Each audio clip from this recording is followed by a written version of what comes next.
बिस्मिल्लाहिर्रहमानिर्रहीम अस्सलाम वालेकुम। लर्न मैथ्स इन फन में आप सबको खुशामदीद। कैसे हैं आप लोग? उम्मीद करता हूँ आप सब खैरियत से होंगे। आज इस वीडियो में क्लास 8 की मैथ्स के चैप्टर नंबर 5 सेट्स के जिस टॉपिक के ऊपर हम बात करेंगे उस टॉपिक का नाम है properties involving operation on set. वो कौन कौन सी प्रॉपर्टीज़ हैं जो हम लोग ऑपरेशन के लिए इस्तेमाल करते हैं सेट के। ऑपरेशन मतलब जैसे हम पहले कहते थे एडिशन और मल्टीप्लिकेशन के लिए हम लोगों ने इस्तेमाल की थी। अब वही जो प्रॉपर्टीज़ हैं कम्यूटेटिव, एसोसिएटिव और डिस्ट्रीब्यूटिव प्रॉपर्टीज़ हैं, अब वो हम इस्तेमाल करेंगे यूनियन और इंटरसेक्शन के बारे में।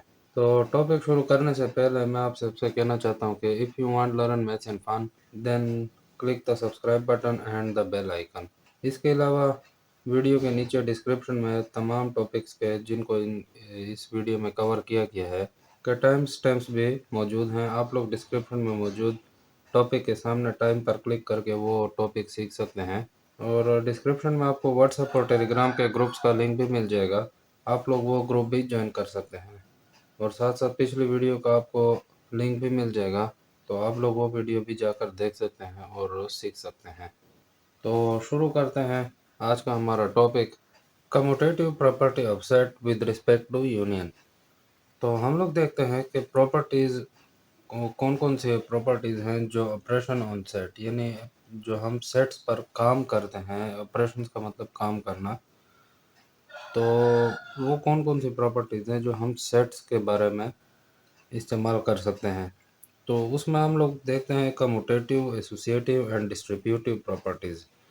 तो इन तीन प्रॉपर्टीज़ का नाम आपने पहले सुना होगा जब हम नंबर्स के ऊपर काम करते थे, तो एडिशन और सब मल्टीप्लिकेशन के लिए हम लोग ये यूज़ करते थे। तो एडिशन और मल्टीप्लिकेशन तो हम लोग नंबर्स के लिए करते थे, और लेकिन अगर हम सेट्स की बात करते हैं तो सेट्स में हम लोग यूनियन और इंटरसेक्शन के बारे में बात करेंगे। तो सबसे पहले हमारे पास आती है commutative property of sets with respect to union. तो हम लोग कम्यूटेटिव प्रॉपर्टी यूज़ करेंगे, लेकिन उसके अंदर हम लोग यूनियन का इस्तेमाल करेंगे। जैसे हम लोग कम्यूटेटिव के अंदर एडिशन या मल्टीप्लिकेशन इस्तेमाल करते थे, यहाँ पे हम लोग वो नंबर्स के लिए इस्तेमाल होता था, यहाँ हम सेट्स के लिए इस्तेमाल करेंगे। तो यूनियन का हम लोग इस्तेमाल कर रहे हैं पहले, बाद में इंटरसेक्शन के लिए भी यूज़ करेंगे। तो अब चलते हैं यूनियन की तरफ। फर्स्ट करें, हमारे पास दो सेट्स हैं ए एंड बी।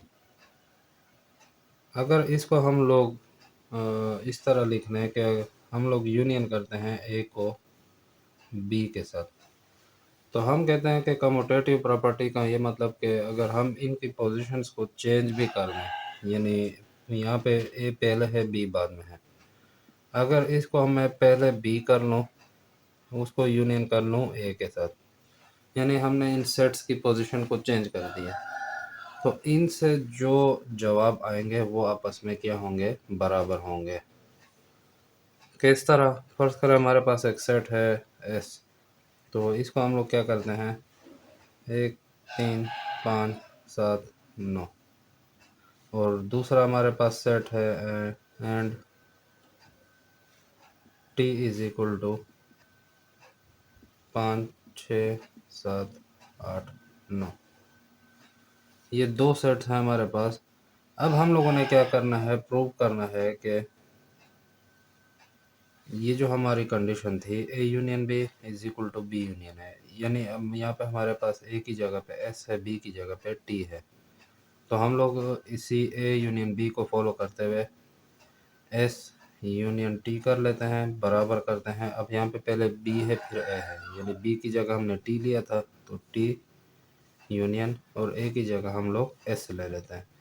तो हमारी ये कंडीशन बनती है। अब हमने ये प्रूव करना है कि अगर इन दोनों को हम लोग का यूनियन कर लें तो इनके जो आंसर्स आएंगे वो बराबर होंगे या नहीं। तो सबसे पहले हम ये लेफ्ट हैंड साइड ले लेते हैं, तो इसको हम लोग लिखते हैं सॉल्यूशन में एस यूनियन टी। अब एस सेट हमारे पास कौन सा है, 1 3 5 7 9। इसको हम लोग यूनियन कर लेते हैं टी सेट के साथ। ये याद रखें कि हमने यहाँ पे एस लिखा है तो आपने को ना एस लिखना है, यहाँ हमने यूनियन लिखा है तो यूनियन लिखना है, और अगर टी लिखा है तो आप टी का सेट लिखेंगे। यानी जिस तरीके से हम लोगों ने यहाँ लिखा है उसी तरीके से यहाँ भी लिखना है। अक्सर स्टूडेंट्स ये गलती करते हैं, वो यहाँ पे या कामा डाल देंगे या इज इक्वल टू डाल देंगे, यानी अपनी तरफ से कुछ ना कुछ उधर ऐड कर देते हैं, जिससे वो देखने वाले को भी कन्फ्यूजन होती है। तो आप लोग इम्तहानों में, टेस्टों में ये गलती ना करें। जो यहाँ पे आपने 3 वर्ड लिखे हैं, यहीं पे आप लोग इन्हीं 3 उसको सेट्स को, इन्हीं 3 वर्ड्स को आप लोग यहाँ पे डिफाइन करें। जैसे एस लिखा है तो एस का सेट, यू लिखा है तो यू, और टी लिखा है तो टी आप लोग यहाँ पे शो करें। इसमें इजाफी डॉट डालने की, इज इक्वल टू डालने की, जमा माइनस ज़रब तकसीम या कोई भी ऐसा निशान डालने की ज़रूरत नहीं है आप लोगों को। तो अब इसको हम लोग ये कर लेते हैं, इसके तमाम और इसके तमाम ये हम आपस में लिख लेंगे। अब यहाँ पे आप देख रहे हैं कि 5, 7 और 9, 5, 7 और 9 ये दो दो दफ़ा हैं। तो यूनियन में हम लोग क्या करते हैं कि यूनियन में हम लोग जो दो दो दफ़ा होते हैं उसको एक दफ़ा लिखते हैं, क्योंकि सेट में रिपीटिशन आ जाए तो वो आपका सेट नहीं कहलाएगा। हमने सेट की जैसे तारीफ पढ़ी थी कि वो वेल डिफाइंड होना चाहिए और साथ साथ डिस्टिंक्ट भी होना चाहिए। तो अब ये डिस्टिंक्ट का लफ्ज़ इस्तेमाल इसीलिए होता है कि 2 या 3 दफ़ा आप लोग वो नंबर या जो भी कुछ एलिमेंट है वो आप लोग ना लिखें, यानी मुनफरिद होना चाहिए, अलग होना चाहिए। अब अलग का क्या मतलब कि जैसे हम कहते हैं मुनफरिद, मुनफरिद का मतलब यही है ना कि अकेला। तो हम लोग जैसे यहाँ पे 2 हैं तो इसमें से 1 ले लेंगे, ये 7 2 दफ़ा है तो 1 ले लेंगे, 9 2 दफ़ा है तो 1 दफ़ा ले लेंगे, यानी 1 3, यहाँ पे है 5, फिर 5 के बाद अब यहाँ पे पोजीशन आप लोग अगर ना भी दें, जैसे 5 7 9 लिख लिया, फिर इसमें से 6 8 9 इस तरह आप लोगों ने लिख लिया, तो अगर आप चेंजिंग करते हैं, पोजीशन चेंज होती है तो भी कोई नहीं, लेकिन अगर हम सही तरीके से लिख लें तो ज़रा सेट हमारा प्यारा लगेगा। तो 5 के बाद 6 आता है तो हम लोग कोशिश करेंगे कि 6 लिख लें, फिर 7 आता है, फिर 8 आता है हमारे पास, फिर 9 आता है। तो ये हमारे पास यूनियन हो गया। अब ये जो जवाब है ये हम देखेंगे कि टी यूनियन एस से जो आंसर आएगा उसके बराबर आता है या नहीं। तो हम लोग जब टी यूनियन एस करते हैं तो पहले अब हम लोग ने क्या लिखा है, यहाँ पे टी लिखा है, तो पहले हम लोग क्या करेंगे, अब टी का सेट लिखेंगे। टी का सेट हमारे पास 5 6 7 8 और 9। इसको हम लोग क्या करते हैं, यूनियन कर लेते हैं। यहाँ पे हमने यूनियन का निशान डाला तो अब यूनियन का निशान डालेंगे, यानी अब मैं अपनी तरफ से कोई डॉट वगैरह कुछ नहीं डाल रहा। अब हम लोग क्या करते हैं, एस लिखा है तो एस का सेट लिख देंगे हमारे पास, 1 3 5 7 9। तो इनको हम लोग यूनियन कर लेते हैं। वही बात है कि अब 5 6 7 8 9 आप पहले लिख लें और यहाँ पे जो अकेले नंबर ले जाएंगे वो लिख दें, लेकिन अगर हम ज़रा तरतीब दे दें तो अच्छा लगेगा। तो 1, इसमें फिर 3 आता है, फिर 5 है, यहाँ पे भी 5 था, फिर 6 आ जाएगा, 7 आ जाएगा, 8 आ जाएगा और इसके बाद 9 आ जाएगा। तो हम ये देख रहे हैं कि ये जो आंसर आया हमारा और ये जो आंसर आया ये आपस में क्या है, बराबर हैं। तो हमने क्या किया है, इक्वेशन ये हमारा फर्ज करें इक्वेशन 1 है और ये हमारी इक्वेशन 2 है। तो हम लोग क्या करते हैं कि हमारा प्रूव हो गया कि S U T is equal to T U S, यानी एस सेट हमारा यूनियन कर लें टी सेट के साथ ये बराबर आता है टी सेट को अगर यूनियन कर ले एस सेट के साथ, यानी हमने जो कम्यूटेटिव प्रॉपर्टी पढ़ी थी तो वो कंडीशन हमारे यूनियन के तो सही पूरी हो गई होती है। तो ये था हमारा commutative property with respect to union, यानी इसमें हमने यूनियन करना था कम्यूटेटिव प्रॉपर्टी को यूज़ करते हुए, तो वो हमने सीख लिया। चलते हैं अगले कम प्रॉपर्टी की तरफ।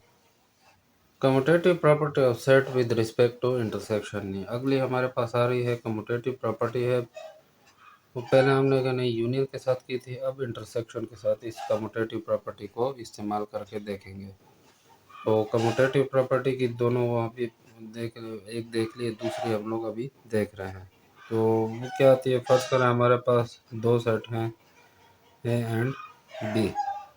तो इसमें हमें क्या कहता है कि अगर हम लोग ए को इंटरसेक्ट करना है बी के साथ तो ये बराबर आ जाएगा अगर हम बी को इंटरसेक्ट करना है ए के साथ। यानी क्या मतलब कि पहले हम ए सेट लिख लेंगे, उसको इंटरसेक्ट कर लेंगे, बाद में बी सेट लिख के इन दोनों के कॉमन जो हम लोग निकालेंगे, इंटरसेक्ट में हम लोग कॉमन जो एलिमेंट्स होते हैं उसको हम लोग निकालते हैं, तो वो हमारा आंसर होता है।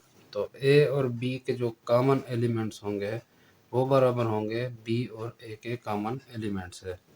किस तरह, हम लोग एग्जांपल एक देख लेते हैं। यहाँ पे हम लोगों के पास एक सेट है एफ, वो क्या आता है 2 3 4 5 और 6। और दूसरा है हमारे पास and G is equal to 2 3 5 7 11। तो ये दो सेट हैं, तो हम लोगों ने क्या करना है, प्रूव करना है कि हमारा एफ इंटरसेक्शन जी ये बराबर आएगा जी इंटरसेक्शन एफ के। यानी इसी ए बी की जगह हम लोगों ने एफ और जी ले लिए। तो यानी कोई भी आपके पास दो सेट्स हों और उनको इंटरसेक्ट करें, चाहे उनकी पोजीशन चेंज भी कर दें, तो उससे आपके पास आंसर अगर बराबर आ जाए तो हमारा कम्यूटेटिव प्रॉपर्टी इंटरसेक्शन के ज़रिए सही साबित होगा। तो हम लोग क्या करते हैं, सॉल्यूशन देख लेते हैं इसका कि एफ इंटरसेक्शन जी से क्या आता है। तो पहले हम एफ सेट लिख लेंगे 2 3 4 5 6। फिर हम लोग यहाँ पे इंटरसेक्ट का निशान डाल देते हैं, यहाँ पे इंटरसेक्शन का निशान डालेंगे। यहाँ पे जी लिखा है तो हम लोग अब जी सेट लिखेंगे। तो 2 3 5 7 और 11। अब हम लोग इसको क्या करते हैं, इंटरसेक्ट करते हैं। इंटरसेक्ट में हमारे पास दो कॉमन है, इसमें भी है, 3 इसमें भी है, इसमें भी है, 5 इसमें है और इसमें भी है। तो जो इनमें दो रिपीट हो रहे हैं, यानी इसमें भी है और उसमें भी है, तो वो हम लोग इधर निकाल लेंगे कि तुम लोग दोनों तरफ हो तो तुम इधर बाहर आ जाओ। तो इन दोनों को हम सेट्स में से हम लोगों ने वो एलिमेंट बाहर निकालिए जो दोनों में मुश्तरक थे। अब हम लोग क्या करते हैं, दूसरा हमारे पास था जी इंटरसेक्शन एफ। तो जी इंटरसेक्शन एफ हमारा क्या आ जाएगा, पहले हम जी कर लेते हैं 2 3 5 7 और 11। इसको हम इंटरसेक्ट कर लेते हैं एफ के ज़रिए। एफ क्या है 2 3 4 5 6, यानी एफ सेट हम लोग लिख लेंगे। अब इनमें जो है 2 है 2 है, 3 है 3 है, 5 है 5 है। तो ये हम कहाँ निकाल रहे हैं, 2 3 5। ये दोनों तरफ घुसे हुए थे तो हम लोगों ने उनको बाहर निकाल दिया कि बाहर निकलो तुम दोनों। तो अब हम यहाँ पे देख रहे हैं कि जो हमारा एफ इंटरसेक्शन जी आ रहा है और जी इंटरसेक्शन एफ आ रहा है, तो इन दोनों के जो हमारे पास आंसर्स आ रहे हैं वो क्या आ रहा है, सेम आ रहा है। तो हमारा ये प्रूव हो गया है कि एफ इंटरसेक्शन जी करना है या जी इंटरसेक्शन एफ करना है। यानी कोई भी दो सेट लेना है, उनको इंटरसेक्ट कर रहे हैं, चाहे उनकी पोजीशन हम चेंज भी कर दें, उससे हमारे आंसर सेम आने हैं। तो ये थी हमारी कम्यूटेटिव प्रॉपर्टी, उसको हम लोगों ने यूनियन और इंटरसेक्शन दोनों से प्रूव कर लिया। अब चलते हैं एसोसिएटिव प्रॉपर्टी, उसको हम यूनियन और इंटरसेक्शन के ज़रिए चेक कर लेते हैं। अब हमारा आ जाता है associative property of sets with respect to union. यानी एसोसिएटिव को हम पहले शर्त यूनियन के साथ चेक कर लेते हैं। फर्ज करें हमारे पास अब यहाँ पे कितने आ रहे हैं, 3 सेट आ रहे हैं, ए बी एंड सी। यानी कोई भी हम लोग 3 सेट ले लें ए बी सी को, तो उससे हमारे पास क्या आएगा, ये आता है ए यूनियन है तो हम लोग यूनियन इस्तेमाल करेंगे, यूनियन बी यूनियन सी। इससे हमारे पास बराबर आ जाएगा A union B union C. अब आप लोग देख रहे होंगे कि मैंने एक ही लफ्ज़ को 2 दफ़ा लिख दिया, यानी A union B union C, A union B union C. तो इसमें डिफरेंस क्या है, इसमें डिफरेंस ये है कि पहले हम लोग इसमें फ़र्ज़ करें ये ब्रैकेट के इक्वल के करीब वाले जो दो सेट्स होंगे जैसे इक्वल के करीब इस साइड पे लेफ्ट हैंड साइड पे बी यूनियन सी है, तो इसको हम पहले कर लेंगे। उसके बाद हम जो बाहर वाला जो सेट होगा उसको हम यूनियन करेंगे। और A union B union C में हम लोग ए यूनियन बी पहले कर लेंगे, उसके बाद यूनियन सी को इसमें ऐड कर देंगे।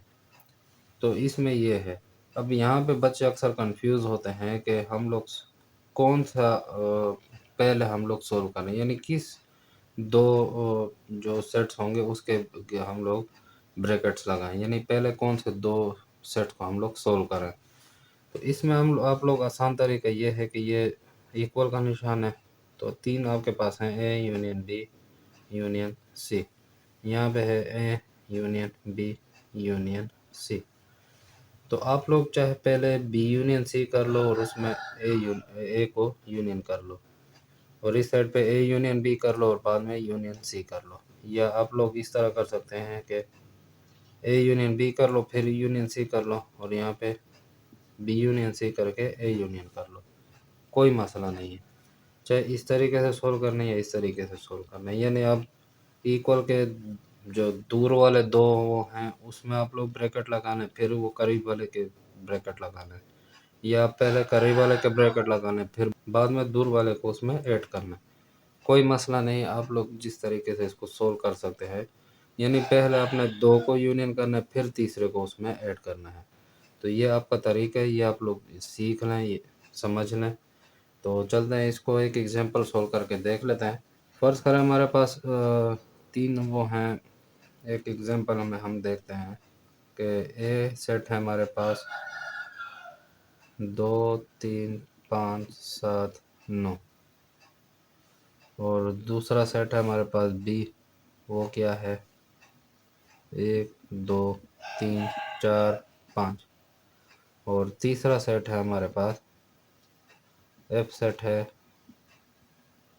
वो क्या है 2 4 6 8। तो हमें दी गई है कि आप लोगों ने क्या करना है, इसको प्रूव करना है A union B union F करके। A union B union F, चाहे आप पहले बी यूनियन एफ कर लें उसमें ए को डाल दें, या मिसाल आप पहले ए यूनियन बी कर लें बाद में एफ को डाल दें। तो हम लोग चलते हैं सॉल्यूशन की तरफ, चेक कर लेते हैं क्या आता है।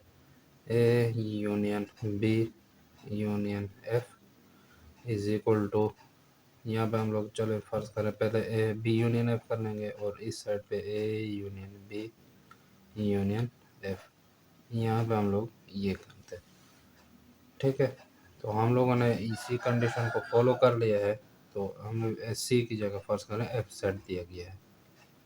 तो इस कंडीशन को हम फॉलो करते हुए पहले हम लोग क्या करेंगे, लेफ्ट हैंड साइड लेके और उसमें भी पहले बी यूनियन एफ को, इसमें से हम लोग सिर्फ इस वाले पोर्शन को सोल्व करते हैं, क्योंकि ब्रैकेट इस पे आई हुई है। तो हम लोगों ने सीखा हुआ है कि पहले हम लोग छोटी ब्रैकेट को सोल्व करते हैं फिर दरमियानी फिर बड़े, इस तरीके से हम पहले छोटी ब्रैकेट को सोल्व करेंगे। तो इसमें हमें दिया गया है बी यूनियन एफ। तो बी यूनियन एफ जब हम करते हैं तो पहले बी का सेट लिखूंगा 1 2 3 4 5, फिर हम लोग यूनियन कर लेते हैं एफ के सेट के साथ। तो एफ का सेट है हमारे पास 2 4 6 8। तो हम लोग क्या करते हैं, इसको यूनियन कर लेते हैं। तो इसमें पहले आता है 1, फिर दोनों में आ रहा है 2 तो उसमें से 1 ले लेंगे, फिर 3 आता है, फिर दोनों में 4 आ रहा है तो उसको एक दफ़ा लिख लेंगे, फिर 5 आता है, फिर 6 आ रहा है, फिर 8 आ रहा है। तो ये हमने कर लिया बी यूनियन एफ। अब इसमें हम लोग क्या करते हैं कि ए को भी ऐड कर देंगे, क्योंकि हमने पहले बी यूनियन एफ किया है तो ये हमारा इकट्ठा आ रहा है। इसको हम सोल्व कर चुके हैं, अब इसमें हम लोग ए यूनियन को डालेंगे। तो ए पहले सेट हम लिख लेंगे, ए सेट हमारे पास है 2 3 5 7 और 9। फिर यूनियन करते हैं हम लोग इसको बी यूनियन एफ के साथ। अब हम लोगों को ये लिखने की ज़रूरत नहीं है, हम लोगों ने जो ये जवाब ढूंढ ले ये वाला लिखेंगे, क्योंकि ये हमारे पास बी यूनियन एफ आ रहा है। तो हम लोगों ने ये बी यूनियन एफ ये वाला लिखना है। तो इसको हम लोग इधर लिखते हैं बी यूनियन एफ 1 2 3 4 5 6 8। अब इसको हम लोग अगर निकालें तो इसमें एक पहले आ जाएगा क्योंकि वो छोटा हिस्सा है। तरतीब से हम लोग कोशिश करते हैं लिखने, फिर 2 3 2 3 2 3, फिर इसमें 5 है, इसमें 4 है, तो 4 को हम इधर लेंगे पहले, फिर 5 दोनों में है 5, इसमें फिर 6 है, इसमें फिर 7 है, उसमें 8 आ रहा है और इसमें 9 आ रहा है। तो ये हम लोगों ने A union B union F कर लिया। A union B union F कर लिया। इसी तरीके से अगर हम दूसरी साइड को अब इधर सोल्व करना फर्ज करें, ए यूनियन बी पहले कर लेंगे क्योंकि ए यूनियन बी है राइट हैंड साइड, ये हमारी लेफ्ट हैंड साइड थी। तो राइट हैंड साइड को अगर हम सोल्व करें तो ए यूनियन बी इसमें पहले करना होगा, तो वो आ जाएगा हमारे पास ए सेट ए 2 3 5 7 9। इसको हम यूनियन कर लेते हैं बी सेट के साथ, 1 2 3 4 5। तो इसको अगर हम यूनियन करें तो पहले इसमें एक आता है छोटा हिस्सा है, फिर 2 और 3 लिख लेंगे, फिर इसमें 4 आ रहा है, इसमें 5 आ रहा है, ये पूरे हो गए, ये आ जाएंगे 7 और 9। तो ये हमारे पास ए यूनियन बी आ गया है। अब हम क्या करते हैं, इसमें एफ को भी यूनियन कर लेते हैं। तो पहले हम लोगों ने ए यूनियन बी कर लिया है, अब इसमें हम यूनियन कर रहे हैं एफ को। तो पहले हम ए यूनियन बी हमने लिखा है, तो हम पहले ए यूनियन बी लिखेंगे, और अब ये लिखने की ज़रूरत नहीं, ये हम लोग लिखते हैं नीचे 1 2 3 4 5 7 9, और यूनियन कर लेंगे एफ सेट के साथ। एफ सेट है हमारे पास ये 2 4 6 8।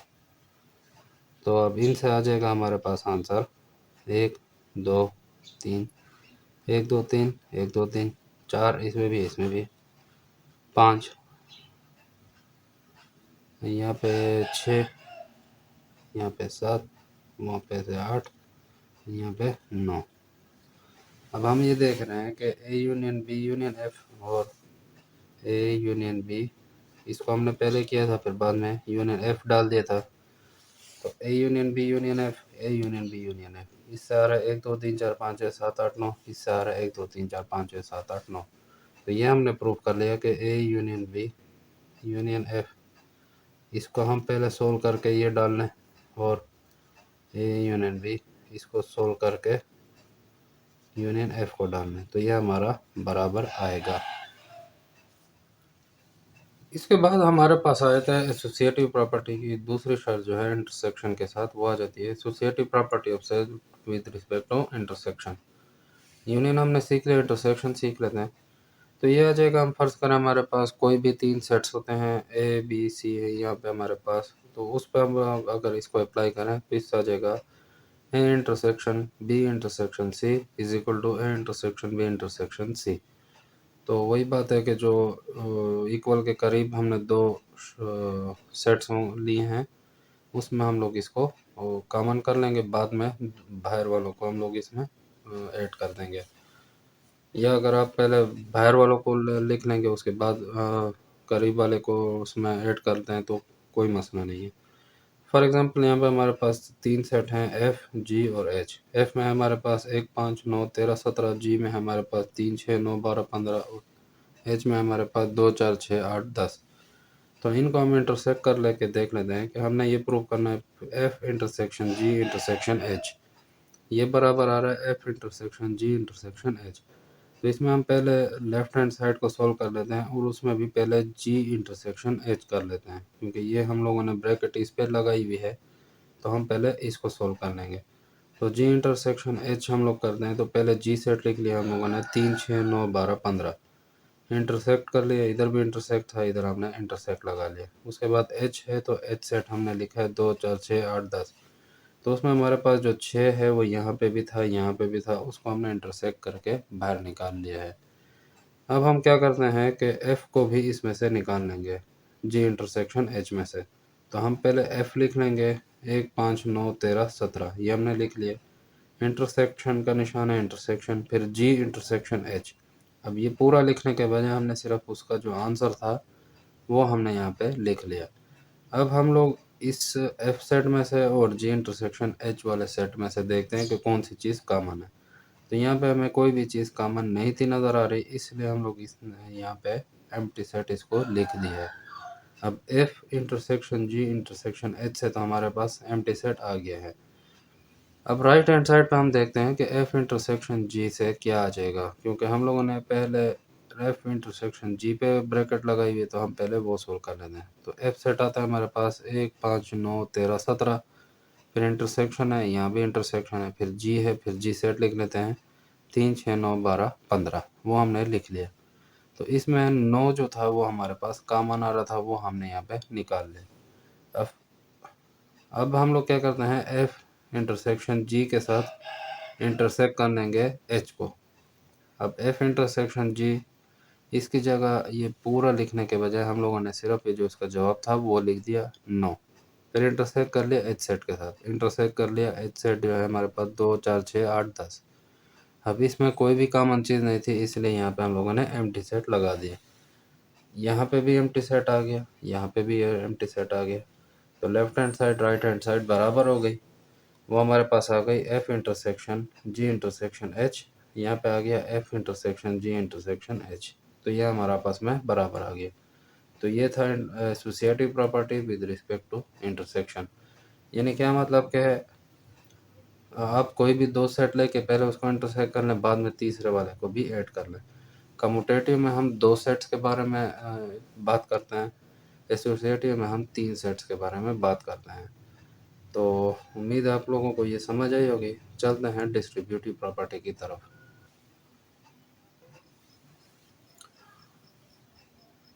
Distributive property of union of set over intersection, यानी हमारे पास अब दो शर्त आ गई है। डिस्ट्रीब्यूट करना है हमने सेट्स को किस किस में, यूनियन में, उसके बाद इंटरसेक्शन भी उसमें करना है, यानी दोनों को अब मिला के हम लोगों ने उस पर काम करना है। तो जैसे एसोसिएटिव में हम लोगों ने पढ़ा था कि हमारे पास तीन सेट होते हैं, उसको या तो यूनियन करना होता है या इंटरसेक्शन करना होता है। डिस्ट्रीब्यूटिव में हमारे पास तीन ही सेट हैं, लेकिन उनमें यूनियन और इंटरसेक्शन दोनों काम करना है। तो ये किस तरह करते हैं, पहले आप एक एग्जांपल देखना। फर्ज करें हमारे पास एक आती है शर्त कि 2 को मल्टीप्लाई कर लो 3 जमा 4 में। तो हम क्या करते हैं, पहले इस 2 को इस 3 के साथ ज़रब दे देते हैं, तो ये आ जाता है 2 ज़रब 3। फिर हम लोग क्या करते हैं, बीच में हमारा ये जमा का निशान है, तो यहाँ पे हम लोग जमा का निशान डाल लेंगे। उसके बाद इसी 2 को हम ज़रब दे देंगे इस 4 के साथ, फिर इस 2 को हम दे देते हैं ज़रब 4 के साथ। तो ये हमारा आंसर सेम आता है। किस तरह, 3 जमा 4 से आ जाएगा 7, इसको हम ज़रब दे देंगे 2 के साथ, इससे आ जाएगा 14, इससे आ जाएगा 2 ज़रब 3 से 6 और 2 ज़रब 4 से 8, तो इससे भी आ जाएगा 14। तो ये शर्त पे हम लोगों ने यूनियन इंटरसेक्शन करना है।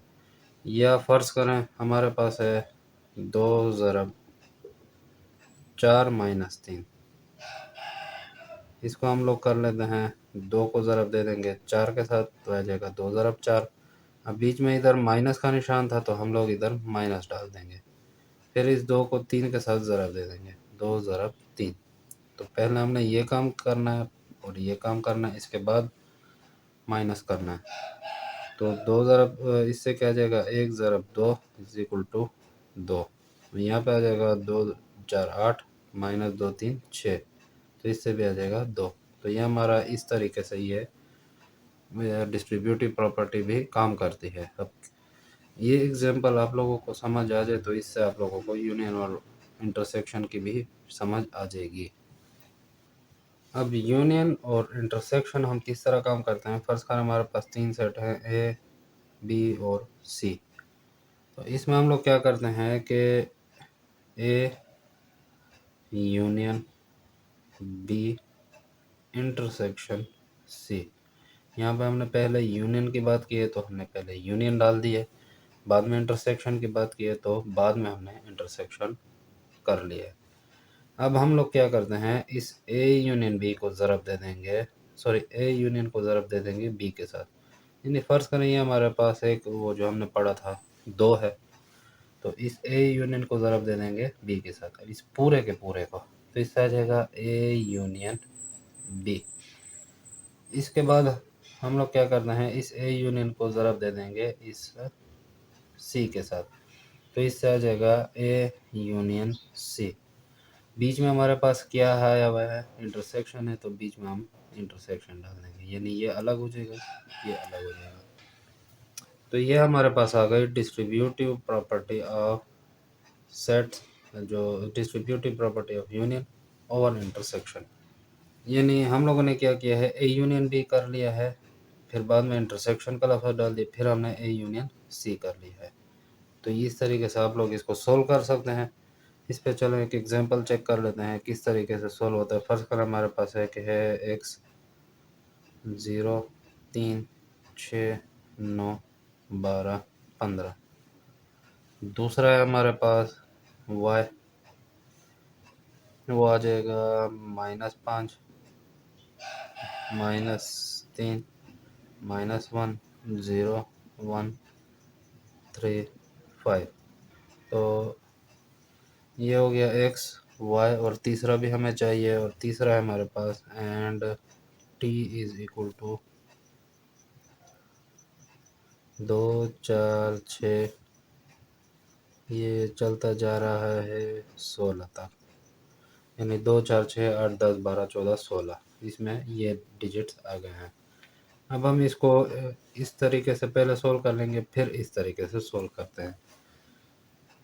तो हम लोगों ने पहले क्या करना है, लेफ़्ट हैंड साइड को प्रूव करना है। तो लेफ़्ट हैंड साइड हमारे पास ये है, इसमें हम लोग क्या करते हैं, एक्स, फर्स्ट करें ए की जगह हमारे पास आ गया एक्स, उसके बाद आ गया यूनियन, उसके बाद ब्रैकेट के अंदर आ गया वाई और टी। ये बी की जगह वाई है और सी की जगह टी है, तो ये जाएगा वाई इंटरसेक्शन टी। यहाँ पे ए बी सी लिया था, यहाँ पे एक्स वाई टी है, तो आप लोग ये इस तरीके से लिख सकते हैं। अब पहले हम लोगों ने इसमें क्या करना है, वाई इंटरसेक्शन टी को सोल्व करते हैं। तो वाई इंटरसेक्शन टी हम किस तरह करेंगे, पहले y लिख लेंगे -5 -3 -1 0 1 3 5। इसको इंटरसेक्ट कर देंगे हम लोग। t हमारे पास क्या है, 2 4 6 8 10 12 14 16, तो 16 तक था, हमने 16 तक लिख दिया। अब हम लोग इसमें क्या करते हैं, इंटरसेक्ट करते हैं। तो इसमें हमारे पास कौन सा कॉमन आ रहा है, इसमें -5 है, इसमें नहीं है, इसमें -3 है, इसमें नहीं है, -1 इसमें नहीं, 0 इसमें है, इसमें नहीं है, 1 3 5 1 3 5 नहीं है। और इसके सारे अगर आप इसमें देखें तो इसमें भी कॉमन नहीं आपको मिल रहा, तो हमारे पास क्या आ जाएगा, एम्प्टी सेट। इसके बाद हम एक्स को इसमें से यूनियन कर लेंगे, किसके साथ, वाई इंटरसेक्शन टी के साथ। तो एक्स हमारे पास क्या है, 0 3 6 9 12 15। इसको अगर हम यूनियन करना है वाई इंटरसेक्शन टी के साथ, जो कि हमारे पास एम टी है, तो इसमें हम लोग यूनियन करते हैं तो दोनों के मिला के लिख लेंगे, इसके और इसके मिला के। तो इसमें तो कोई है नहीं, तो इसी के सारे हम लोग इधर लिख लेते हैं, 0 3 6 9 12 15। तो ये हमारे पास इस तरीके से आ जाता है। लेफ्ट हैंड साइड से हमारे पास ये आंसर आया है। तो राइट हैंड साइड अगर हम देख लें, राइट हैंड साइड में हम लोग क्या करते हैं, पहले इस तरीके से लिख लेते हैं, एक्स को यूनियन कर लेंगे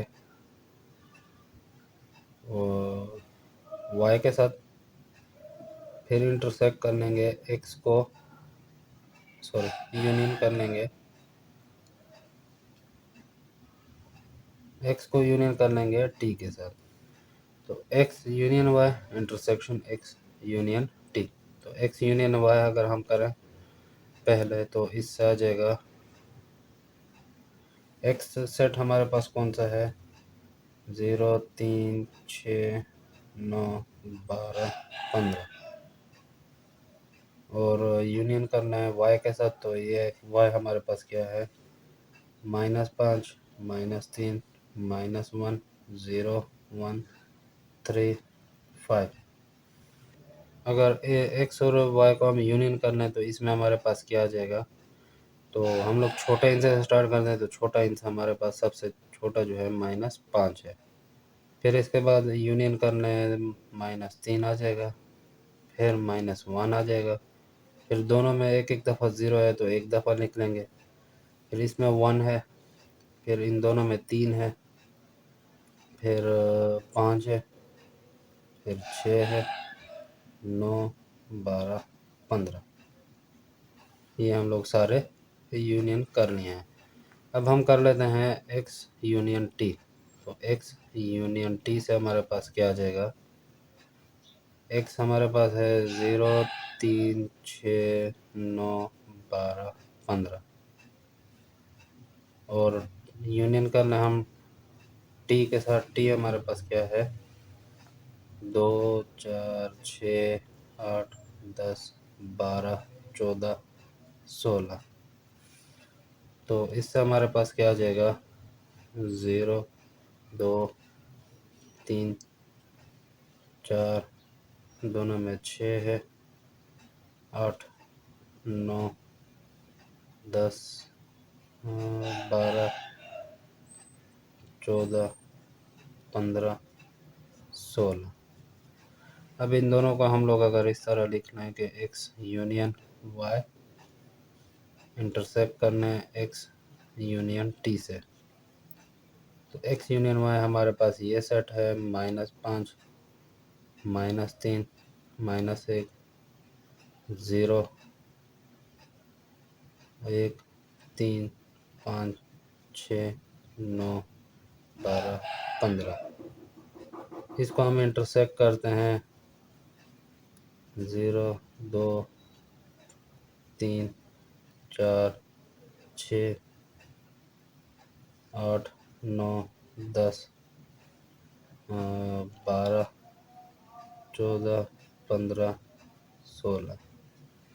तो इन दोनों को अगर इंटरसेक्ट करना है तो इसमें से हमारे पास कौन सा आ जाएंगे, 0 इसमें भी है, इसमें भी है, दूसरा हमारे पास 3 3, दूसरा हमारे पास 6 6, 9 इसमें भी है, इसमें भी है, 12 इसमें भी है, इसमें भी है, और आखिर में 15 इसमें भी है और इसमें भी है। तो ये हम लोगों ने देख लिया कि X union Y intersection T, इससे जो हमारे पास आया है वो बराबर है X union Y intersection X union T से। ये दोनों आपस में बराबर आते हैं। तो उम्मीद है आप लोगों को ये समझ आई होगी कि पहले हम यूनियन कर लेते हैं, उसके बाद इंटरसेक्शन कर लेते हैं डिस्ट्रीब्यूटिव प्रॉपर्टी कि वो किस तरीके से काम करती है।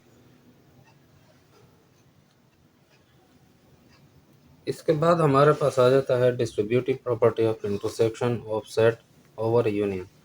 यानी हमारे पास डिस्ट्रीब्यूटिव प्रॉपर्टी आ रही है इंटरसेक्शन के साथ और उसके साथ साथ यूनियन के साथ। यानी इसमें पहले इंटरसेक्शन का लफ्ज़ यूज़ हुआ फिर यूनियन का, तो हमने पहले इंटरसेक्शन नहीं दिया फिर यूनियन। यानी हमारे पास 3 सेट हैं ए बी सी, तो हम लोगों ने क्या किया है A intersection B union C कर दिया है। तो हम लोग क्या करते हैं ए इंटरसेक्शन को बी के साथ लिख लेते हैं ए इंटरसेक्शन बी, बीच में यूनियन है यूनियन डाल दिया, फिर हम लोग ए इंटरसेक्शन सी कर देते हैं ए इंटरसेक्शन सी। तो इस तरीके से हमने distributive property intersection over union, तो इसमें पहले इंटरसेक्शन का लफ्ज़ यूज़ हुआ तो आप लोग इंटरसेक्शन डालेंगे, फिर यूनियन का लफ्ज़ इस्तेमाल हुआ तो आप यूनियन का लफ्ज़ इसमें वो निशान डालेंगे, सिंबल लगाएंगे। तो अगर पहले यूनियन होता तो यूनियन लिख लेते, और ओवर इंटरसेक्शन होता तो यहाँ पे ओवर इंटरसेक्शन का निशान डालते। तो ये आप लोग थोड़ा सा फ़र्क सीख लें एक दो दफ़ा प्रैक्टिस करेंगे तो आप लोगों की भी ये प्रैक्टिस हो जाएगी। अब हम लोगों ने क्या करना है कि एग्जाम्पल सोल्व कर लेते हैं। फर्स्ट का हमारे पास ओ सेट है, सेट ऑफ ओड नंबर्स, यानी हमारे पास ओड नंबर्स का एक सेट है, 1 3 5 7 9 11 13 इस तरह ये चलता जा रहा है। दूसरा हमारे पास W, set of whole number, यानी 0 से स्टार्ट होके ये बस जाया जा रहा है, 1 2 3 4 5 6 चलता जा रहा है। एंड प्राइम नंबर, हमारे पास सेट ऑफ प्राइम नंबर है, 2 3 5 7 11 13 19 इस तरह के नंबर आ रहे हैं। तो हम लोग क्या करते हैं, हमने ये प्रूव करना है कि ओ इंटरसेक्शन डब्ल्यू यूनियन पी ये बराबर होगा ओ इंटरसेक्शन डब्ल्यू यूनियन ओ इंटरसेक्शन पी के। यानी ओ इंटरसेक्शन को पहले डब्ल्यू के साथ लिख लिया, फिर यूनियन करना है किसके साथ, ओ इंटरसेक्शन पी के साथ। तो हम लोग इसमें क्या करते हैं, लेफ्ट हैंड साइड पहले हम लोग ले लेते हैं ओ इंटरसेक्शन डब्ल्यू यूनियन पी। तो इसमें भी हम पहले डब्ल्यू यूनियन पी कर लेते हैं। तो डब्ल्यू यूनियन पी के लिए हम लोग पहले डब्ल्यू लिख लेते हैं, 0 1 2 3 4 5 6 ये वाला सेट लिख लेते हैं। फिर यूनियन हम करेंगे इसको पी के साथ, प्राइम नंबर के साथ, 2 3 5 7 11 13 19 इस तरह हम लोग इसको लिख लेते हैं। तो जब इसको हम यूनियन करते हैं तो इससे आ जाएगा डब्ल्यू यूनियन पी से 0 1 2 3 4 5 6 इस तरह ये चलता जाएगा, क्योंकि इसके और इसके मिला के लिखने से हमारे पास जैसे 2 3 5 7 11 ये रिपीट होंगे, उसको हम लोग एक एक दफ़ा लिख लेंगे, बाकी इसके भी सारे हम लोग लिख लेंगे। तो इससे आ जाएगा 0 1 2 3 4, बस ये चलता जाएगा।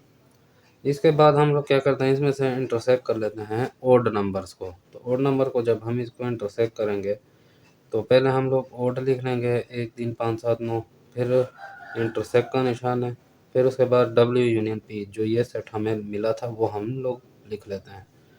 तो इससे हमारे पास आ जाएगा 1 3 5 7 9 ये नंबर आ जाएंगे, क्योंकि ये इसमें इसमें भी हैं और इसमें भी हैं, यानी 1 2 3 4 5 6 7 8 9 इस तरह इस पे से भी 1 3 5 7 9 आ रहे हैं और इसमें भी 1 3 5 7 9 आ रहे हैं।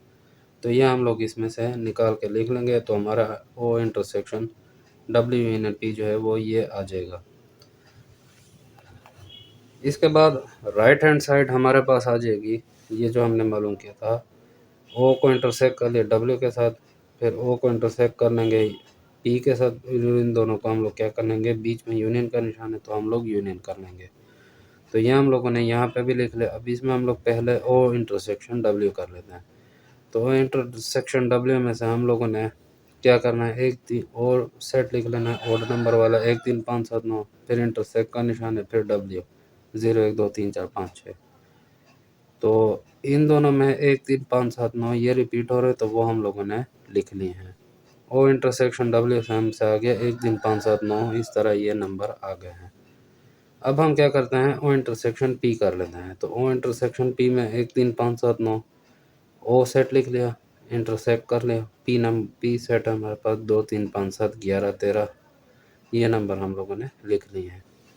तो इसमें जो हमारे पास आ रहे थे तो इसमें 1 था, इसमें नहीं था, इसमें 2 था, इसमें नहीं था, फिर 3 था ये लिख लिए, 5 था वो लिख लिए, 7 था वो लिख लिए, 9 इसमें है इसमें नहीं है वो छोड़ दिया है, फिर 11 लिख लिया, 13 19 इस तरह के नंबर हमारे पास आ रहे हैं। अब तो यानी जो इन दोनों के मुश्तरका नंबर होंगे वो इसमें आ जाएंगे।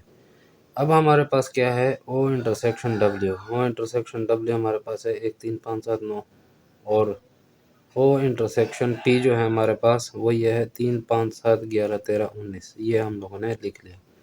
इन दोनों को यूनियन करने से जो इसके बचे हुए नंबर थे और इसके बचे हुए नंबर थे इनको इकट्ठा करने से आ जाएगा 1 3 5 7 9 11 13 17। तो ये नंबर हमारे पास आ जाएंगे ओ इंटरसेक्शन डब्ल्यू यूनियन ओ इंटरसेक्शन पी से। तो अब ये और ये अगर हम देखें तो ये आपस में बराबर आ रहे हैं। तो इससे हमें हमारा प्रूव होता है distributive property of intersection over union. यहाँ पे पहले हम यूनियन करेंगे फिर इंटरसेक्शन, यहाँ पहले इंटरसेक्शन करके फिर यूनियन। तो इससे हमारा ये प्रूव हो जाता है कि ये दोनों आपस में बराबर आते हैं। इसके बाद हमारे पास अगला एक टॉपिक आ रहा है डिमॉर्गन्स लॉ। अब डिमॉर्गन्स लॉ क्या होते हैं ये हम देखते हैं। Augustus De Morgan 1806 to 1871 a British mathematician formulated the D Morgan's law. एक ब्रिटिश मैथमेटिशियन था, बरतानिया का रियाज़ीदान था बहुत बड़ा, अगस्टस डी मॉर्गन उसका नाम था।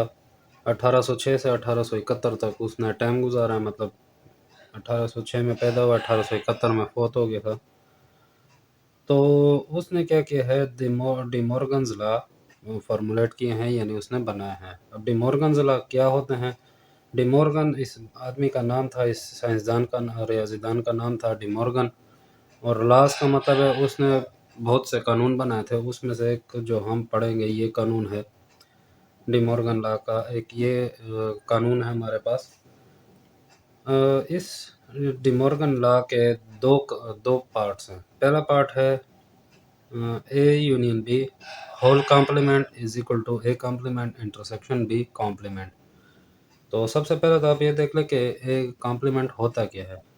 तो मैं अपनी पिछली वीडियोस में भी बता चुका हूँ, आप टाइप्स ऑफ सेट्स वाली वीडियो देखना, उसमें मैं बता चुका हूँ कि कॉम्प्लीमेंट सेट होता क्या है। पर इसके साथ मैं एक दफ़ा फिर आपको बता देता हूँ कि फ़र्ज़ करें हम किसी भी सेट का अगर कॉम्प्लीमेंट मालूम करना चाहें तो उसका तरीका ये है कि यूनिवर्सल सेट में से हम डिफरेंस तो निकाल लेते हैं, माइनस कर लेते हैं उस सेट को। यानी फ़र्ज़ करें हम एक कॉम्प्लीमेंट मालूम करना चाहते हैं, तो हम यूनिवर्सल सेट में से ए सेट जो होगा उसको माइनस कर लेंगे, तो जो बाकी हमारे पास एलिमेंट्स बच जाएंगे यूनिवर्सल और एक ए सेट के जो हम लोग डिफरेंस निकालना है, यानी उनको माइनस करना है, तो ए सेट के तमाम एलिमेंट यू में से निकल जाएंगे।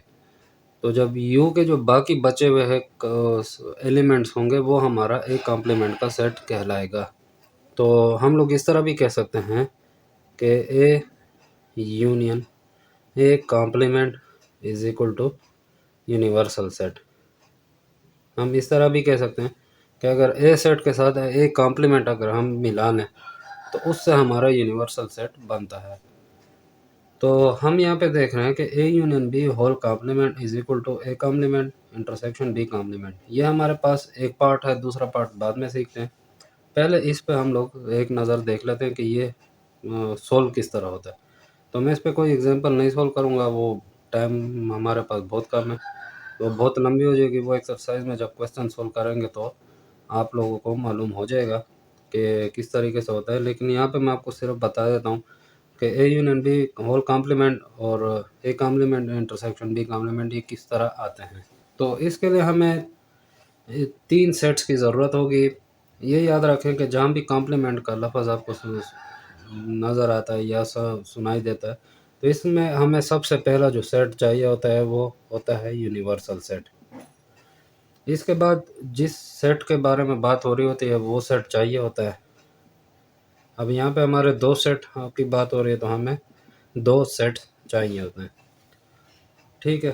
तो हम लोग क्या करते हैं, पहले A union B whole complement देख लेते हैं कि वो किस तरह होता है। फ़र्ज़ करें हमारे पास ए सेट है और बी सेट है, तो इन दोनों को हम लोग क्या करेंगे, ए यूनियन बी कर लेंगे। तो ए सेट जो भी होगा और बी सेट को जो भी होगा, इन दोनों को यूनियन करना है, तो इनसे एक सेट बन जाएगा। जब वो सेट बन जाएगा उसको हम क्या करेंगे, यू सेट में से डिफरेंस कर लेंगे ए यूनियन बी सेट को। तो यू में से जो हमारे पास ये सेट मालूम हुआ था, ए यूनियन बी जो सेट मालूम हुआ था, उसको हम माइनस कर लेंगे, तो इससे हमारे पास एक नया सेट आ जाएगा A union B whole complement. यानी ए यूनियन बी को हम लोग निकाल लेंगे यू में से, तो हमारे पास ए यूनियन बी का कॉम्प्लीमेंट आ जाएगा। तो ये हमारे पास फ़र्ज़ करें फर्स्ट पार्ट आ गया, ये वाला हिस्सा आ गया। अब हम लोग मालूम कर लेते हैं A complement intersection B complement.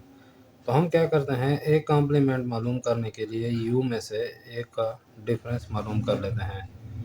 तो यू सेट में से हम ए को माइनस कर लेंगे, इससे आ जाएगा ए कॉम्प्लीमेंट। और इसी तरह यू में से बी माइनस कर लेंगे, इससे आ जाएगा बी कॉम्प्लीमेंट। मालूम कर लेंगे यू में से बी माइनस कर लेंगे, इससे आ जाएगा बी कॉम्प्लीमेंट। तो इस ए कॉम्प्लीमेंट इसको इंटरसेक्ट कर लेंगे बी कॉम्प्लीमेंट के साथ, तो इससे जो सेट आएगा ये हमारा ये दूसरा पार्ट बन जाएगा। तो ये और ये, तो ये हमारे आपस में बराबर हो जाएंगे। तो ये हमारा हो जाएगा A union B whole complement is equal to A complement intersection B complement. तो यह हमारा डी मॉर्गन लॉ का पहला जो पार्ट है वो हो जाता है, यानी A union B whole complement is equal to A complement intersection B complement.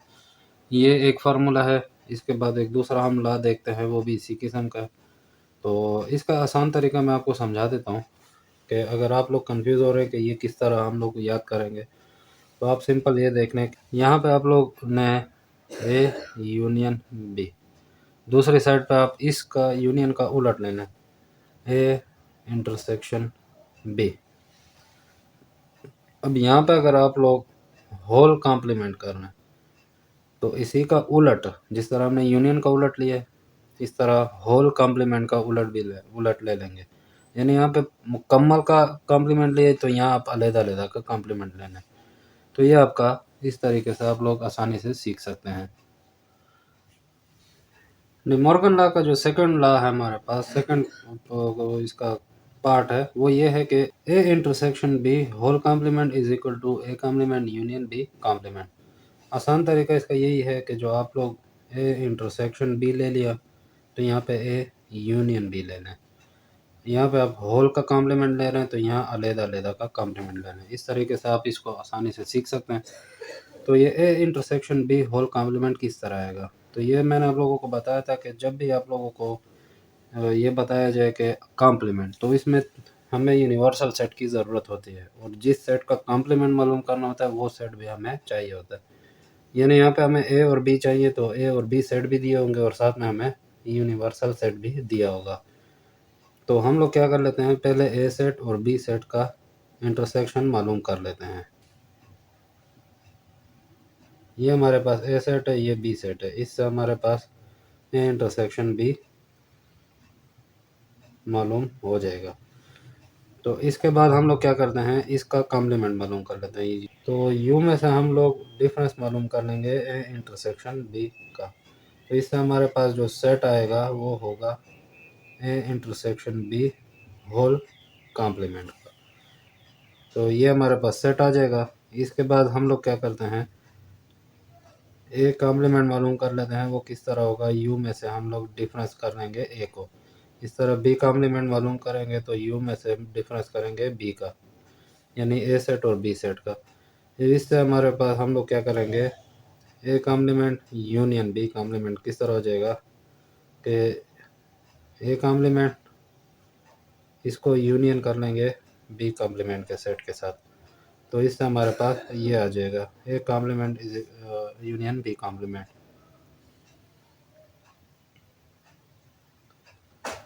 तो हमारे पास ये और ये दोनों सेट आपस में बराबर हो जाएंगे, यानी A intersection B whole complement is equal to A complement union B complement. इसके बाद एक एग्जांपल हम सीख लेते हैं। इससे हमें फिर ये होता है कि आप लोग जो मशक सोल्व करेंगे उसमें आप लोगों को समझने में आसानी होगी। फ़र्ज़ करें हमारे पास ये तीन हमें दिए गए हैं, सेट्स दिए गए हैं। ए सेट दिया है X such that X belong to N, यानी नेचुरल नंबर है, एंड एक्स लेस देन 6। और जो एक्स है हमारा 6 से छोटे एलिमेंट्स हम लोग लिखेंगे, 6 से छोटे डिजिट से लिखेंगे। तो ए सेट हमने लिख लिया 1 2 3 4 5, क्योंकि नेचुरल नंबर है 1 से स्टार्ट होगा, पॉजिटिव है तो पॉजिटिव लिख लिए, 6 से छोटे हैं तो हमने 6 से छोटे 5 तक लिख लिए हैं। इसके बाद बी सेट है हमारा X such that X belongs to W, यानी whole number, and 3 less than equal to X less than equal to 5, यानी एक्स जो है ग्रेटर देन या इक्वल होगा 3 के, 5 जो है ग्रेटर देन इक्वल होगा एक्स के। तो हम लोगों ने एक्स भी हम लोग देख सकते हैं कि एक्स लेस देन होगा 5 से या बराबर होगा 5 के। तो हमने 3 4 5, क्योंकि बराबर भी है तो हमने 3 लिख लिया, 5 भी बराबर है तो 5 भी लिख लिया। तो बी सेट आ गया 3 4 5। इसके बाद एफ है हमारे पास X such that X belong to Z and -1 less than equal to X less than 4, यानी z जो हमारा इंटीजर है, इंटीजर में हमें पॉजिटिव नेगेटिव हर किस्म के नंबर आ जाते हैं। तो हम लोगों ने क्या किया है कि -1 से लेकर <4 था x, तो हम लोगों ने <4 यानी 3 तक के डिजिट्स लिख लिए हैं। अब हमें एक एग्जांपल दी गई है a intersection b intersection f is equal to a intersection b intersection f। तो इसमें पहले हम लोग b इंटरसेक्शन f सोल्व करेंगे, फिर a इंटरसेक्शन करेंगे, राइट हैंड साइड पे पहले a इंटरसेक्शन b करेंगे, फिर उसके बाद इंटरसेक्शन f करेंगे। तो हम लोगों ने a intersection b intersection f ले ली लेफ्ट हैंड साइड, तो उसमें पहले b इंटरसेक्शन f कर ली। तो b इंटरसेक्शन f में हम लोगों ने पहले b सेट लिख लिया 3 4 5, उसके बाद इंटरसेक्शन, फिर उसके बाद f सेट -1 0 1 2 3। तो ये सब हमने लिख लिया। इससे हमने कॉमन निकाला, तो हमारा जो दोनों तरफ मौजूद था 3, वो हम लोगों ने दोनों साइड से निकाल के लिख लिया, 3 लिख लिए। इसके बाद ए इंटरसेक्शन भी कर लेंगे। तो ए इंटरसेक्शन में 1 2 3 4 5 इंटरसेक्शन, और ये जो बी इंटरसेक्शन एफ से हमें सेट मालूम हुआ था 3, वो हमने लिख लिए। तो दोनों तरफ हमारे पास 3 मौजूद था, तो हमने 3 लिख लिए। इसके बाद राइट हैंड साइड पे हमने क्या किया है, A intersection B A intersection F. तो पहला इंटरसेक्शन बी हम लोग सोल्व कर लेते हैं। तो ए हमने लिख लिया 1 2 3 4 5, इंटरसेक्शन करके 3 4 5 बी सेट लिख लिया। तो इन दोनों में कॉमन निकला है 3 4 5, क्योंकि 3 4 5 3 4 5 दोनों तरफ था, तो 3 4 5 लिख लिया। इसके बाद ए इंटरसेक्शन कर लिया हमने, इंटरसेक्शन बी कर लिया हमने इंटरसेक्शन एफ के साथ। तो इंटरसेक्शन बी से हमें आया था 3 4 5, इंटरसेक्शन एफ से आया -1 0 1 2 3, तो वही हमने लिख लिए। तो दोनों तरफ 3 कॉमन था, तो वो हमने लिख लिया। अब इनको इस डायग्राम में, यहाँ पे हमें क्या किया है, verify by using Venn diagram. तो हमें वेन डायग्राम के ज़रिए शो कर दें कि ये किस तरीके से इसमें लिखे जाएंगे। तो इनको हम पहले नाम दे देते हैं कि ये क्या किया हमें ये शो कर रहे हैं, जो हमने सर्कल बनाए हैं। तो ये हमें शो कर रहा है, फ़र्ज़ करें ए सेट, ये हमें शो कर रहा है बी सेट, और ये वाला जो हमें शो कर रहा है ये एफ सेट शो कर रहा है। तो हम लोग पहले ये देखते हैं कि ये जो रेक्टेंगुलर हमने बनाया है, ये हमने क्यों बनाया है कि ये हमेशा यूनिवर्सल सेट को शो करता है। यानी तमाम जो सेट्स हैं वो सबसेट्स होंगे यूनिवर्सल के। तो हमने ये सीखा था कि जो यूनिवर्सल सेट है वो रेक्टेंगुलर में शो होता है, और जो बाकी उसके सबसेट होते हैं वो हमेशा सर्कल में शो होते हैं। तो जितने भी सेट्स होंगे वो यूनिवर्सल सेट के सबसेट होते हैं, इसलिए हमने इसके अंदर लिख लिया। हमने जैसे पिछले मशकों में सीखा था, जो वेन डायग्राम जब हम सीख रहे थे, तो उसमें हमने ये पढ़ा था कि जो सबसेट होता है वो उस दूसरे सेट के अंदर लिखा जाता है। तो हमने इस रेक्टेंगुलर के अंदर ये सब लिख लिए। अब ए सेट कौन सा है, बी सेट कौन सा है, एफ सेट कौन सा है, इसके हमने एलिमेंट्स लिखना है। तो हम लोग पहले देख रहे हैं कि ये जो हमारे पास एरिया आ रहा है, ये वाला एरिया और ये वाला एरिया जो हमारे पास आ रहा है, ये शो कर रहा है, ये इस तरह आ रहा है दायरा, तो ये ए का एरिया, और ये जो आ रहा है ये बी का है। यानी ये जो एरिया हमें शो होगा ये ए और बी दोनों का मुश्तरका है। इसके बाद ये वाला जो एरिया आ रहा है और ये वाला जो एरिया आ रहा है यहाँ पे, ये तो ये जो आ रहा है ये ए का आ रहा है, ये देखें ये ए का हिस्सा आ रहा है, और ये जो आ रहा है ये एफ का हिस्सा आ रहा है। तो ये हमारा ए और एफ का हिस्सा आएगा। इसके बाद ये जो एरिया है ये वाला और ये वाला, तो ये जो एरिया आ रहा है ये बी का आ रहा है। ये देखें ये दायरा इस तरह घूम के आ रहा है, तो ये बी है, और ये वाला जो दायरा है ये ऐसे घूम के जा रहा है, तो ये एफ है।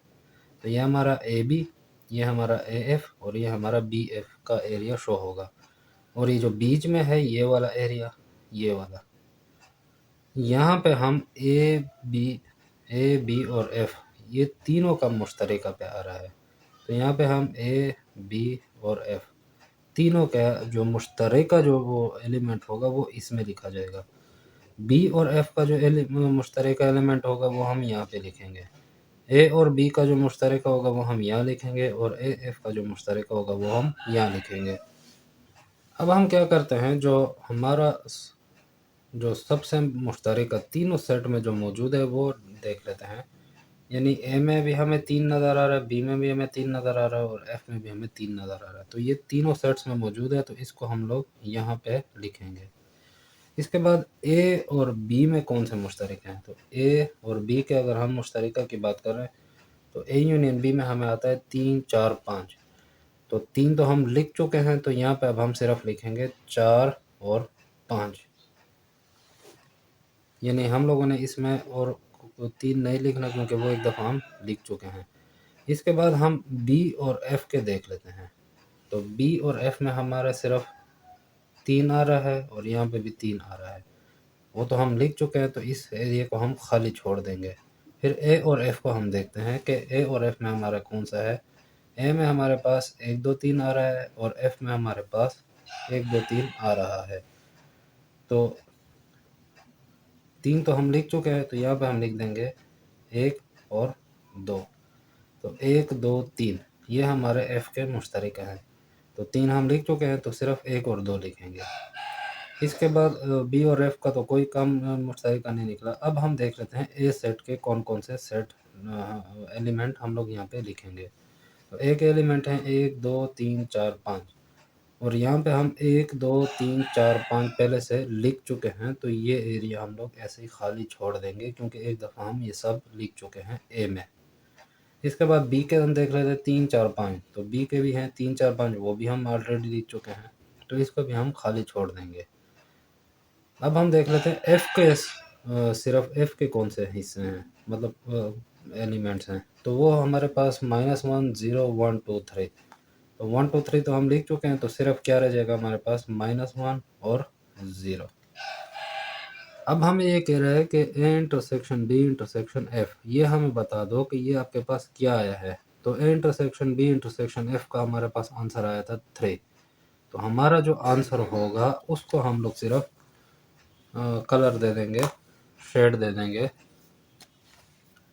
यानी इसको सिर्फ हम इस तरह शेड दे देंगे कि ये जो एरिया हमारे पास है ये तीनों का कॉमन निकला है, मुश्तरका निकला है 3। तो हमने 3 को सिर्फ शेड दे दिया। इधर शायद आपको ना नज़र आ रहा हो, इस तरीके से हम लोग इसको लिख लेंगे। इसी तरीके से अगर दूसरी साइड पर हम देखें तो यहाँ पे भी यही चीज़ है। यहाँ पे हमारा ए आ जाएगा, यहाँ हमारा बी आ जाएगा, यहाँ हमारा एफ़ आ जाएगा। तो यहाँ पहले हमें कह रहा है कि A intersection B intersection F करना है, तो ए बी सी के हम पहले ढूंढ लेंगे। ए बी सी में मुश्तरका 3 था, ए बी में हमारा 4 5 था और इस तरह ए एफ़ में 1 2 था, एफ़ के -1 और 0, इन दोनों के सारे डिजिट्स इधर आ गए हैं। तो हमारा जो कॉमन निकला था वो यहाँ पे 3 निकला था, तो 3 को हम लोग इधर शेड दे देंगे कि ये एरिया हमारा शेडेड होगा। ये हमारा आंसर है। यानी वेन डायग्राम में जिस हिस्से को हम शेड देते हैं वो हमारा आंसर होता है। तो आंसर हमारा 3 निकला था A intersection B intersection F में से, तो हमने सिर्फ उसको रंग दे दिया है, शेड दे दिया है। तो ये थे हमारे आज के कुछ टॉपिक। उम्मीद है आपको इन टॉपिक्स की, इन पॉइंट्स की समझ आई होगी। अगर आपको किसी पॉइंट या टॉपिक की समझ नहीं आई तो आप कमेंट सेक्शन में या व्हाट्सएप या टेलीग्राम के ग्रुप में मुझसे दोबारा पूछ सकते हैं। और साथ में मैं उम्मीद करता हूँ कि आप लर्न मैथ्स इन फन की ये वीडियो भी आप लोग भरपूर लाइक और शेयर करेंगे। आप लोगों के प्यार भरे कमेंट्स का भी शुक्रिया, जो मैं पढ़ता हूँ मुझे बहुत ज़्यादा खुशी होती है।